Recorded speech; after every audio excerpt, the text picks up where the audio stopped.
A lot goes into the election of a political candidate. Time, sweat, campaigning, money. Let me say that again for those who may have missed it. Money. And we live in a time where the amount of those dollars is getting greater every election cycle. But see, there's a catch. Where the money is coming from and where it's not coming from. You see, it's a man's world here, and that deserves some real discussion here as to why that is. Welcome back to MidPoint. The Director of Health Policy at the Independent Women's Forum, Hadley Manning, joins us once again. Hadley, thanks for being here. Thanks for having me. I was not really totally shocked when I saw this, but the disparity is what caught me. That there is so much more money that is being given to political campaigns by male donors than women, and there, so many people are now trying to find a reason for this. We're getting into 30, 40, 50,000 different reasons. From your perspective now, why is that? Well, I work at the Independent Women's Forum, which is a women's organization. We're involved with public policy, so we have firsthand experience with this, not just on the donor side, but on the fundraising side. So what it boils down to basically is this, Ed. There are significant gender differences when it comes to all aspects of life, but specifically when it comes to writing that check for a political candidate or for a political organization. Women interact with the system differently, and we've got to begin to acknowledge that. I believe we are beginning to acknowledge that in the way we do fundraising, the way we speak to women about politics. And on the conservative side, conservatives and Republicans in general, the philosophy is it's an individual first. We don't like group politics. We don't like identity politics. We don't like gender pandering when it comes to politics. But that's not the same thing as recognizing that women hear messages differently. They want to donate to things differently, and they don't want to be, this is very important, women don't want to be a sort of an accessory or sideline to what have traditionally been called women's issues. Women want to be involved with all of the issues. That's why we at IWF say that all issues are women's issues. Are we still not? And again, I think you hit on it right there, that many women still see a lot of the political donors and a lot of the political fat cats, if you will, still treating them as ladies, can we talk to you? Ladies, can we do this? When, in essence, you have the woman of today who is a businesswoman, who is just as much on the CEO trail as anybody else, and she's almost gotten maybe a little bit feisty, maybe, who just says, look, wait a minute, I'm just as much as any guy, treat me exactly like that, and that's what they want, but it still seems as if the parties haven't gotten that yet, correct? That's true, Ed, and I will say, as a woman, sometimes I find it quite offensive, actually, to put women's issues in a small box in the corner and limit women's interests in politics to a couple of issues, whether it's abortion or reproductive rights. Those issues are very important to women, but so are other issues that you mentioned, like the economy. Women have increasingly entered the workforce. Women comprise the majority of consumers, spend the majority of consumer dollars, make the majority of consumer decisions for themselves and their households. So the economy is definitely an issue that women want to hear more about. And when it comes to participating, in the political sphere, there are many women's organizations on the right and on the left, but it's worth recognizing that traditionally the left has been ahead on this. They have a Goliath, it seems, when it comes to political fundraising for those women's groups. Emily's List, the National Organization for Women. I could go on and name dozens of groups on the left that advocate for women in politics and for those issues that I described as women's issues. But the right is catching up, and I believe we've got something right in our recipe when we want to talk to women about all of the issues, want to invite them into the broader conversation about politics. But that doesn't mean that we speak to women as if they were men. We can recognize that women communicate differently, and women have different ways of going about things because of our intrinsic gender differences. That's not the same as gender pandering or limiting, again, those issues to just a few. So then what is the right? You just said the left is doing it better. What is the right then not doing? What are they missing here?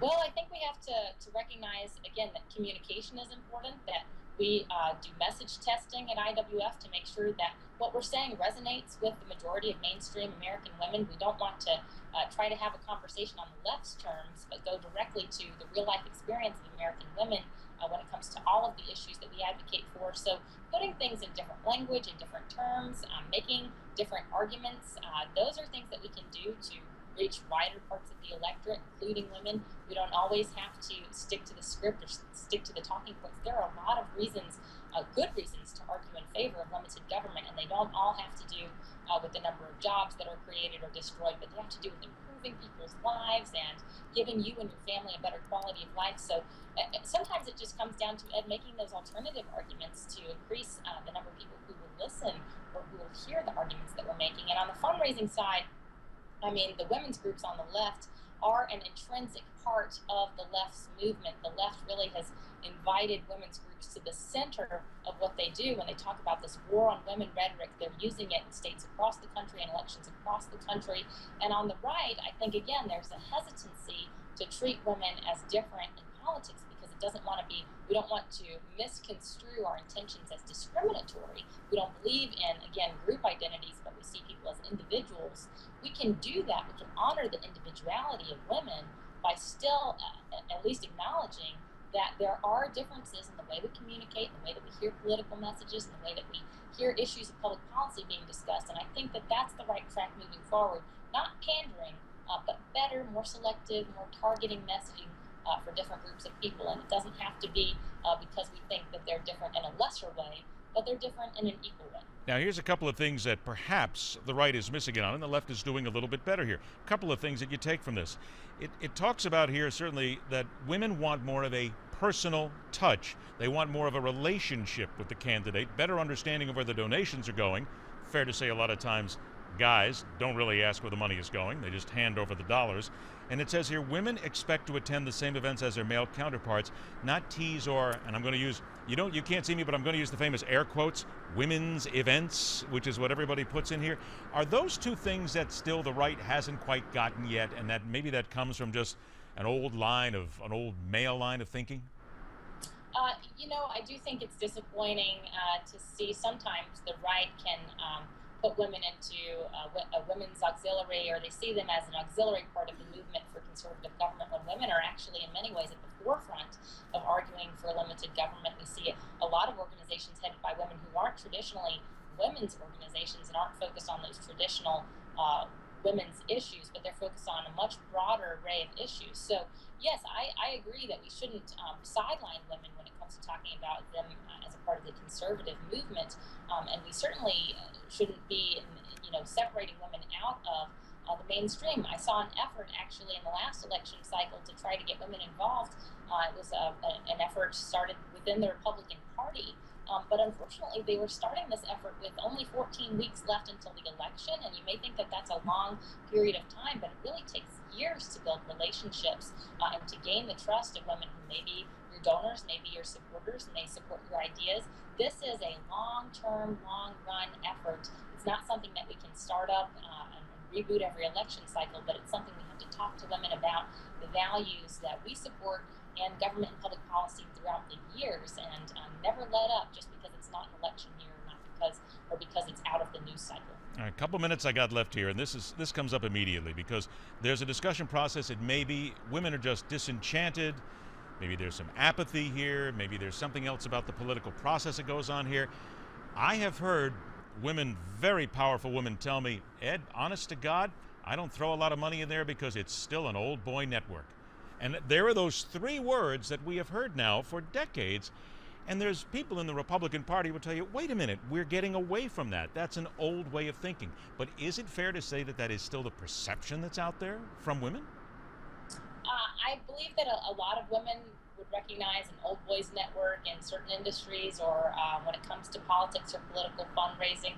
But that's never going to change if women continue to sit out of the game. So I would encourage women, especially if there are many women like men who are discouraged with the state of our country, and maybe they're discouraged by the approach that both parties are taking, but the only way we're going to change directions right now, the direction we're headed in is more and bigger government. If we're ever going to change directions, then it takes all of our support, not just financial resources, but in the time and the volunteerism that we do in our communities and the way that we support candidates at the very basic volunteer and grassroots level. Women can get involved, and women are involved. Even if there is a gap in terms of participation in donor activities, or in the top 10, top 20 donors on the male and female side, women are very heavily involved at the grassroots level, and they're giving up their time, they're involved in their neighborhoods, and they're advocating for the issues that will ultimately bring our country back in the right direction. But about 30 seconds I have left here. What you're intimating here is that women still need to get out there. They still need to be a lot more forceful. And if they want change, they can't sit back and wait for somebody to make the change for them. Just like any other good movement, they need to be out in front of it. That's right, and I'm afraid that the left using this war on women rhetoric may discourage some conservative women from speaking out and saying, hey, listen, I am a woman and I am conservative and I have a voice. Just because the left is trumpeting louder that they believe they're the party of women, that doesn't make it true. And sometimes repeating something over and over again loudly just suggests that the left is protesting too much. They aren't really the party of women's interests. If you look at the way women have fared in the economy over the past 6, 8, 10 years, women need to change just like men do, and they're interested in that broad array of issues and turning the country around. Don't let them drown you out, just like anything else. Make sure you get in there and fight as well. Hadley Heath Manning, it's always a pleasure to have you on the show. Thank you so much. Let's do it again soon. Thank you. All right. There's the note right there. You want something done, get out and do it, just like everything else in life. Next up, Senator Marco Rubio goes one-on-one with Newsmax and dishes words on immigration and a whole lot more on MidPoint.